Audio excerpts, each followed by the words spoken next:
বাংলার হৃদয় মমতা অভিষেক হুগলি সাংগঠনিক জেলার সোশ্যাল মিডিয়া গ্রুপের উদ্যোগে গতকাল মা মিশন আশ্রমে দরিদ্র ছাত্রছাত্রীদের হাতে শিক্ষা সামগ্রী ও দুপুরের আহার তুলে দেওয়া হয়। উপস্থিত ছিলেন পৌরপ্রধান অমিত রায়, আইনজীবী উজ্জ্বল চক্রবর্তী, মিডিয়া সেলের সভাপতি স্বপন দত্ত, অভিষেক গুপ্তা, রীতা দত্ত, ইন্দ্রনীল দত্ত, শ্রীকান্ত ঘোষ,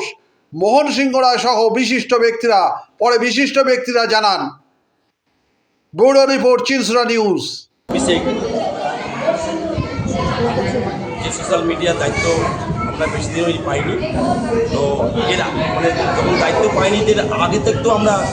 এরকম অনাথ আশ্রমে বা এরকম অনেক আশ্রমে আমরা এরকম প্রোগ্রাম করে এসেছি। কাউন্সিলর আমাদের বলেছেন যে আরও অন্য অন্য আশ্রমে আমাদের এই প্রোগ্রামগুলো করা দরকার, কিন্তু আমরা তার আগে থেকে প্রোগ্রামগুলো আমরা করি এবং আগামী দিনেও করব, এটুকুনি বলে আমি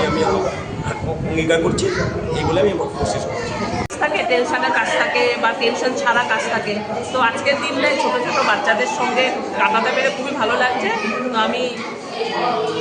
অনুরোধ করবো যারা সোশ্যাল মিডিয়ার বাংলা হৃদয় মমতা অভিষেক যারা দায়িত্বে আছেন, স্বপন দত্ত সহ মোহন দা এবং আমি যাদের নাম বললাম তাদেরকে বলবো আমাদের চুঁচুড়া শহরে এবং চুঁচুড়া শহরের বাইরে এই ধরনের অনেক আশ্রম আছে, সেখানে এই ছোটো ছোটো শিশুদেরকে যেটুকু পাবো যে যতটা তাদের কাছে পৌঁছাতে পারি তাদের মাধ্যমে আমরাও যাতে পৌঁছতে পারি এবং করার ইচ্ছা রয়েছে।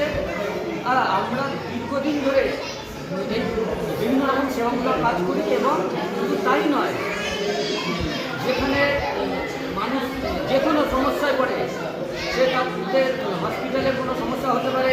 বা অন্যান্য যাবতীয় যত রকমের প্রবলেম, আমরা খবর পাওয়ার সঙ্গে সঙ্গে সোশ্যাল মিডিয়া বাংলা হৃদয় মমতা এবং তৃণমূল কংগ্রেসের কর্মীরা ছুটে যায়, গিয়ে সকলের পাশে দাঁড়িয়ে উপকার করি। 70 থেকে 80টা বাচ্চাকে আজকে বই পুস্তক সামগ্রী থেকে শুরু করে এবং দুপুরের আহার তুলে দেওয়া হবে এবং আগামী দিনে এইসব ছোট ছোট বাচ্চারাই আজকে ডাক্তার, ইঞ্জিনিয়ার এবং অন্যান্য স্তরে আজকে যাবে এবং স্বপনদা আজকে অঙ্গীকার করলো এবং রীতা দত্ত অঙ্গীকার করলো আগামী দিনেও শুধু চুঁচুড়ো নয় এবং আশেপাশের এরকম যারা আশ্রম আছে সেই সব আশ্রমে এইসব অনাথ কিংবা পিছিয়ে পড়া দরিদ্র বাচ্চাদের পাশে দাঁড়াবেন এবং তাদের সামগ্রিক বৃদ্ধি দাবি করি এবং